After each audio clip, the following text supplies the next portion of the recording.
book and the water was this high. Understand to see how high that is. Yeah. Imagine the water covered that motherfucker. Covering it up. The water to the top of his house. Yeah, imagine the water by the clip-on sign. Yeah. I know how the clip-on sign is up there. Hey, so I know everybody, y'all talking about that shit, but on some real shit, y'all niggas traumatized by that shit? Yeah. Everybody fucked up. New Orleans ain't been the same since. Everybody fucked up since. What's going on, y'all? Raw Southern Culture Uncut back again. We in New Orleans, Louisiana with Rowdy Roscoe. Yeah, man, it's good, man. It's just another hot day, regular day. What part of the city? What part of the city we in? Right now, you're in the 3. This is the 3rd wall. You know where Master P, Juvenile. Matter of fact, right across the street, if you look this way, right up here, that's the Calio. That's the Calio project right there. You can see that bitch from here. It's big. You born and raised on this side? Yeah, I'm born and raised here. I was born actually in the Calio project. This my area. This where I've been living at all my life, you know. Master P, how influential was that just like on you? For me personally, Master P, he played a part with me even wanting to pursue the rap. He one of the few that, you know, back in, you know, that time when he was popping, he gave me, you know what I'm saying, some game, you know, and I took that and ran with it. As far as the rap shit, you know what I'm saying? Me being out here, you know, a lot of shit, nigga get caught up into the street shit too. You know, I ain't get to take it as far as I would have liked to take it, you know what I'm saying? But it's all good though, because, you know, my shit's still floating right now. He like the first person that I witnessed from this section make it big. So what impact that had on the whole community? You know what I'm saying? Just somebody having that level of success. Man, he had a big impact on this community for the simple fact, you know, he did a lot of things for the community around here. Like far as the people that he grew up with, a lot of people he looked out for. That's the Calio. You can see it from here even better.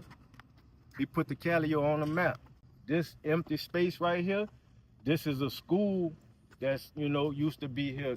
The name of the school was Durham. A high school or middle school or elementary? It was like a high school. Okay. You know, after Katrina came, you know, it kind of like, you know, Katrina reshaped the whole hood. If you can look, you'll see a house that look like it don't even supposed to be in this area. Like right there, like, man, you'll be like, damn, none of them other houses look like that, man. That's after Katrina.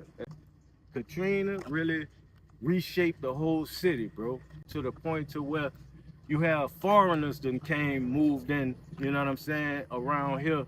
And that's unheard of in an area like this. So, you know, yeah, Katrina reshaped New Orleans like big time. What's some things that's you distinctly New Orleans? Party buses. You know, we about to walk up on one. I'm gonna show you one. We got party buses out here. You know, they take these school buses and they turn them into basically like a party on wheels, if you want to put it like that. The music in there, you got the lights, you know, and you got people on the bus like, you know, jamming, you know what I'm saying, on the bus. Every Sunday or every other Sunday, right here on this corner, it's a second line that meet up. They got different clubs, like the Lady Bug Jumpers. They're affiliated with Soulja Slim, man, rest in peace, Soulja Slim. You know, they got all kind of different clubs and organizations that do that. It's really like a New Orleans type thing, because, you know, you can go somewhere else, you know, they wouldn't even know what a second line is. We do second lines out here like when people pass away. That's kind of like a celebration. We celebrating, you know, you making that transition into the other, you know, the other realm. We do that last little party for you. You know what I'm saying? New Orleans style. It's a lot of different, you know, little lingo we use out here too. Water, you dig? We didn't use that up, man. We on some other things now, you know. We say, you know, love, you know what I'm saying? What's them love? That's our staple right there. When you go to other places, man, they just be wanting to hear us say baby. They want to hear us say baby. They love that, like, the women love the Louisiana accent, man, the New Orleans accent. They love that accent, man. Everywhere in Louisiana got that accent, or people be trying to duplicate New Orleans or some shit? Cause y'all, you know, Louisiana is the boot. You know what I'm saying? Yeah. And New Orleans, we way at the bottom, but they got other, surrounding little cities around New Orleans. They pick up on our lingo too. I'm talking about farther out, maybe as far like Shreveport or something like that. Do you You feel hear like? what I'm telling you? Okay. Way out there, they would try to pick up on New Orleans slang and use our lingo way out there. Like they done made it up, you know what I'm saying? Like a lot of little places, they really be trying to, disclude us because they want to be the ones, you know what I'm saying? Like, What you think New Orleans' impact is just on black culture and like the music industry? man, our impact so big, bro. Come down here to visit. Let's say they come down here to visit from wherever, Lafayette somewhere. Come down here and visit and pick up on some of our lingo. You know what I'm saying? Pick up on some of our slangs and take it and run with it back to their little, they little town where they from. It's not ain't no problem with it or nothing, but just know where it came from. Like y'all get y'all credit as far as like just in the game, like, nah, man, Master P really taught us how to go trunk to trunk. I mean, go from city to city, hood to hood, trunk full, and get your shit going. And really get it popping. Yeah, as far as like all the independent just artists, the work ethic. The independent artists, y'all gonna take a lot from P, bro, because, the way he did it, he didn't have no help from the big people until he really got popping. He did it basically himself. He took what he had out the trunk and went from spot to spot selling it, bro, for real, until it got to picking up. The major labels and the distributors, they went to, oh, hold up, what, you know what I'm saying? Yeah, that's what it took. Cause I can't speak for the majors, but a lot of independent artists, yeah, they can learn a lot from Pete, from his whole little strategy, bro. I'm telling you, the way he did it, it's never been done before. Earlier, C Murder was your cousin. Yeah, that's my cousin. As far as like musically, yeah. What do you think you picked up from him? From C, musically, he really taught me how to write my how to write a 16, as opposed to just getting in there and just freestyling, taking the time to write it down and make it out of a song. It was all about freestyling with me. We'll get the beating on our chest and shit like that, and just get the rapping like that, bro. See, he said, man, look, yeah, that's cool, you know what I'm saying? But you gotta actually write, song. You gotta structure your shit. What's up, bud? That's Bubba Spark, Third World legend. He been around here for a little minute, See that store right there? That's a hood store that's been there for a minute. Yeah. It's not completely gentrified, but they working towards it, man. A lot of stuff you see around here, man, it wasn't around here before. I remember it's a Lil Wayne song. He said something about that, about them wanting to take the city, but it's still, you know what I'm saying, it's still y'all city. Yeah. Yeah. Wayne was huge to the world, you know what I'm saying? Yeah. What was it like in New Orleans when he picked up steam and became Lil Wayne that we all, you know what I'm saying? Man, when Wayne took off, man, that's one thing, man. We support ours, bro. Everybody was rooting for Wayne, man. Everybody still is rooting for Wayne, man. We support our own, bro. That's one thing. I'm gonna lie, I'm glad y'all doing that. I can't say I can co-sign Carter 6. I don't know if I can co-sign that one. A lot of people say that, bro. I don't know about that one. That. See right here, just my people over here, right here. My boy, Murderous, yeah, bro. A lot of people don't like Carter 6 for whatever reason, man. What's up, Kurt? Just stop playing. This my people. Stop playing. This the Calio legend right there, man. Stop playing, real shit. It's time to play, they don't want to play. When I was in Baton Rouge probably some months ago, they said that it's like, despite them being so close, like people from New Orleans don't really go there, people from Baton Rouge don't really come in. Like that's like the people who haven't evolved yet. You can hook up with people from Baton Rouge and make money. You got people from New Orleans that's actually moving and thriving in Baton Rouge, and vice versa. You got people from Baton Rouge that's coming out here and they thriving out here. Bro, where you're from, you know, you gotta. That's where you at, you know. In the work you put in. In the work you put in. I ain't completely hip with the whole New Orleans scene. Yeah. The whole United States is straight drill music. Right. Well, New Orleans got drill music right now or bounce music still? Bounce music is like, that's like a staple. You know, that's They ain't going nowhere. That's not going nowhere. That's a lot of people resonate to that. Right. That's like yeah. Music is global now. Go and look into it, and what you get out of it and find out is that it originates from New Orleans. Right. Bounce music, all it is the up-tempo beat. And the women went from the second line thing, right, where our feet and just partying, just moving, just letting the music, the sound of the music just control our movements. We go off of the sound, right?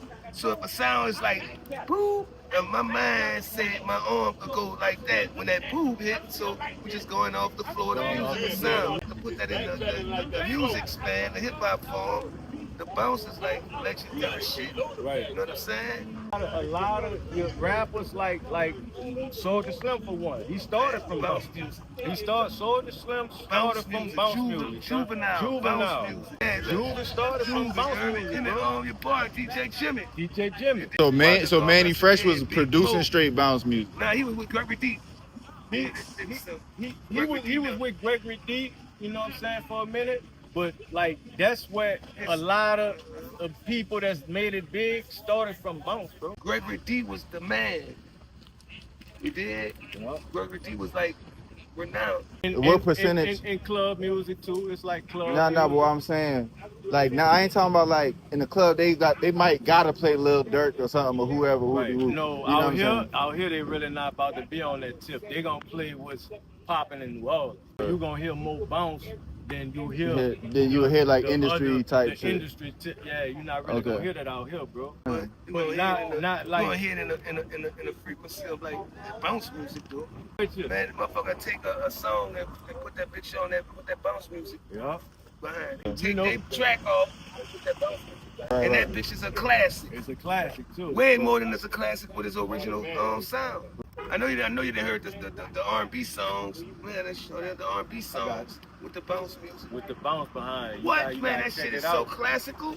Man, all right. Let me ask y'all about this on another type of time. Stop playing. In New Orleans, or well, I can't say. I say outside the city. But from the outside of the city, everybody think everybody here do voodoo and That's the stereotype right there. Right, so you breaking the myth right now. Everybody out here do not do. No, everybody from New Orleans do not do voodoo, bro. Some people don't fuck with that shit. You got some people that probably know about that shit. You know what I'm saying? But that's not a part of everybody's culture, my nigga. That's not no thing that everybody involved in. Yeah, you know, I see some of the churches just around. Like y'all probably, I don't know how it was. I feel like most people, their grandma and shit made them go to church when they were little, all type of shit like that. You know what I'm saying? I was one of them. You know I said some people will be like, they section wasn't like that. I heard Sauce Walker say that in the song one time. He ain't had nobody taking church when he was little. I didn't know if that was the case out here. Yeah, well, when I was younger, you know what I'm saying? My grandmother, you know, she tried to, you know, get me in the church house, you know what I'm saying? But you know, as people get older and you know, you do your own thing. In fact, my mother was similar the same way, in the way, like he explained it. She made us go to church with her when we was in elementary. But once we like got to maybe junior high school, if we got up that Sunday and went, she was good with it. But if we didn't, she still was good with it. Right. But because when we was younger, similar to what he was saying, she instilled that it was a higher power. For us to, you know, to get spiritual intact. Now, if we wanted to change to a different religion Once or something, we got older, that was on us. There's only one goal. Right. Speaking of that other generation, that older generation, coming up, what's grandma cooking? It's that home cooked meal that everybody, you know what I'm saying? Oh, man. day. What's bro. that New Orleans shit? That New Orleans shit, gumbo. So grandma was doing gumbo. Yeah, my grandma made the fire gumbo. And right now it's probably hot, but motherfuckers still eat a bowl of gumbo, dog. A real New Orleans staple. Right? Can't go wrong with that. Now you can if somebody try to make it and fuck it up. When you went somewhere else, like another place, and tried gumbo somewhere, I never tried it nowhere else, man. I ain't gonna lie. You ain't gonna be disappointed like that. I don't even want the letdown, bro. You know me going somewhere and thinking I'm about to taste this, and I'm, nah, man. Somebody that's from here. Unless it's somebody that's from here that can move where they at and doing their thing like that. The food here, what is it about it? The spice, Man, is the combination of the freshness of the seafood. It's the freshness of the seafood and it's the spiciness of it. You know, the seasonings and shit, what you put in there. I seen somebody make some gumbo one time, you know, like, I don't know. I thought everybody put gumbo filet in their gumbo. They don't have a filet in that. It's not gumbo. That's what I'm saying. Just a little. Just a little. That's what got a bitter taste. That's what I'm thinking. I'm thinking everybody use it, but everybody don't. If somebody ain't from here, don't got no grandma over here, none of that, where could they go to get some real authentic gumbo? Oh man, you got a couple places. Well, a couple about 2 blocks down, you got a Cajun Seafood. They got some good fire gumbo over there. You say like, all right, a friend, right, mother or something. Mm-hmm. That's the best. Right. I'm telling you earlier about the second line, like this right here, this is boy, if you would have came on the right day, you would have really seen, you know, a lot of culture. You wouldn't have had to go nowhere because this is where everything it's like the hut. Everything meet up right here. It's Superdome, right? Yeah. You can see it from here. What is it like? Because it's close. Like a home game is going on. I know the second line or parades be going after the game. For a home game, during the game, after the game, it be going on. Don't say if we winning. We got a little winning streak going on. Oh man, boy, the city gonna be turned. So boom, I stay in Dallas. The Saints beat the Cowboys the other day. They had a parade. Yeah. At the Cowboys shit. See, we turn up wherever we go. Dallas and New Orleans became rivals. Yeah, they're rivals. Yeah, it used to be Atlanta and New Orleans. It's Dallas and New Orleans. Now they had a fight and everything. You know, after Katrina, I know a lot of people ended up in Houston, and a lot of people ended up in like Atlanta, and that, you know what I'm saying, ended up in all these cities. That was like, how much of that were those like close people? Like, my sister moved to Georgia, and she ain't never been back, bro. She moved out there to Georgia, and she ain't never come back. I mean, she come out here to visit. Okay, hold on. I'm trying to understand. So basically, the hurricane was coming, and last second, nigga just had to up and move everything. Like, that's for the people that stayed. You know, they had some people that evacuated before it got too bad. You were the boot camp, my son. Yeah, I was at. You were the boot camp. Yeah. What I told you, I just came home from jail when Katrina kicked off. That's what I'm saying. Like, how long did that shit even like take? Like, I know you like. All right, so Bonecast will tell you. All right. Flood out to 2 days after. You know, the news should be like, in 7 days it's supposed to be here, and then 4 days it's supposed to be here. Going on second by second. Right. We watch the news. Right. The 17th Street Canal is down there with, right? Yeah. The levee that they saying broke. Is down this way. It's that way, going towards Metairie. You like in the heart of New Orleans right now. New Orleans is already below sea level, all right? So you got low currents and high currents. So when the canal broke, right, the 17th Street Canal, water came from that way. It came this way, because this is a low current. My father and some more of my family members were standing right there on the other side of Broad and Washington. You see that White Street and East. The water came from Carrollton Avenue of Washington, from out of Hollywood area. All right, it came this way, and as it came this way, it was this low. What I'm saying, looking at the water down there where that great truck at was lower than your ankle. As the day passing, right? You said this happened in 2 days. Yeah, as the day passing, hours, seconds, minutes passing, That shit getting higher and Water was higher. rising. Ain't no water here, but we could see water coming down that way. Feel what we saying? Yeah. So the water, you can see that standing here now. You can see it's going down. You know, the water was rising. What we telling you, it went to rising. Just using these buildings right here for a reference about where was the water at. The water was hiding in the street side. You couldn't even see that street side. People had to get on top of houses, get in their attics. Cars was floating. We want to do a time thing. Like, Just say it's 3 o'clock. Just say about 5 or 6 o'clock this evening, that water would have been right here on this coast. You get what I'm saying? But see, down there by that truck, though, that truck would have been underwater. You know what I'm saying? Because the water was steady rising. But it steady coming through the city. That way, 6, 7 a mile radius. A mile radius coming from that way.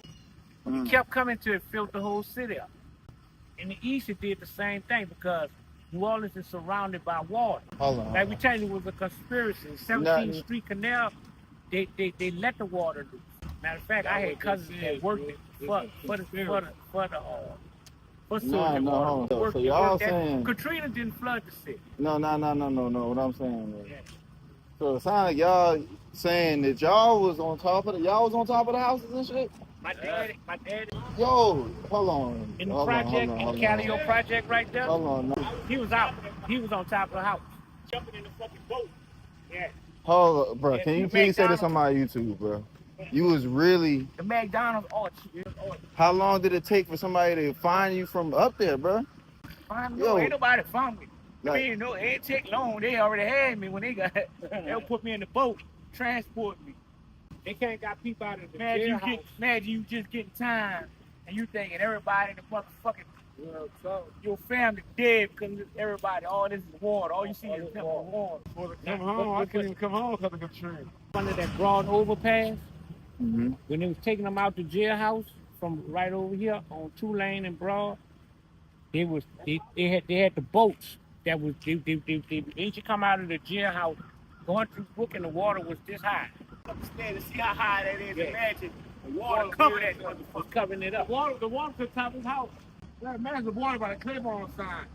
Yeah. I know how the Claiborne sign is up there. All right, so I know everybody, y'all talking about that shit, but on some real shit, y'all niggas traumatized by that shit? Yeah. Everybody fucked New up. Orleans ain't been the same since. Everybody fucked up, bro. It's crazy, bro. Back living in New Orleans since Katrina. Yeah, he just come back. Remember when you were just asking me Yeah, about no. VR? I'm just coming back home. And since Katrina. Niggas clicking up with niggas from Yeah, Bad Road. I was That's I was a VR. he Look, at first I come, I was in Oakdale. And I was in Oakdale when I come home. When I come home, I'm from Oakdale. I dog might be there. We need to get money out there. It was in Oakdale. I was in Oh, yeah, all right. Before Baton Rouge. All right. Oakdale, I hit Baton Rouge. I saw Baton Rouge to get money in Baton Rouge too. Street areas was good during Yeah. the Yeah, it was good. It was Okay, good. it's just really like downtown, It was just uptown really type out, shit. Some areas in New Orleans didn't even get wet. I ain't lying. A lot of people showed love to a nigga. It wasn't just that watch everywhere. Right. Niggas walk with nigga open arms. You was on that bullshit, nigga, entertain that shit. It was about your money, man. Nigga get money, fuck with You're nigga. getting money. That's what I told you. Everywhere. What I told you. Real niggas everywhere. I told you Got that. gangs everywhere. What you thinking a stereotype? That's probably way back in the day. Nowadays, niggas hooking up with niggas, bro. It's about money, bro. Explain to man, because I was actually one of them niggas, bro. I was back there. I come through water this fucking high, bro. Coming out of Brooklyn. I was telling you about my dad and them, because they told me about how the water rised it up. All right? But over there, I came out of Brooklyn, right? Yeah, We came through Brooklyn. They put us on the bridge, on the broad overpass. It was dry. They got us out the city through the back way. They caught the interstate, and they went across across the river on the west bank. The Magnolia this way, this the yo right here. This is a known strip right here, man. Like dude was saying, man, it's about money, bro. That's, you know what I'm saying, real niggas clicking up everywhere. You know?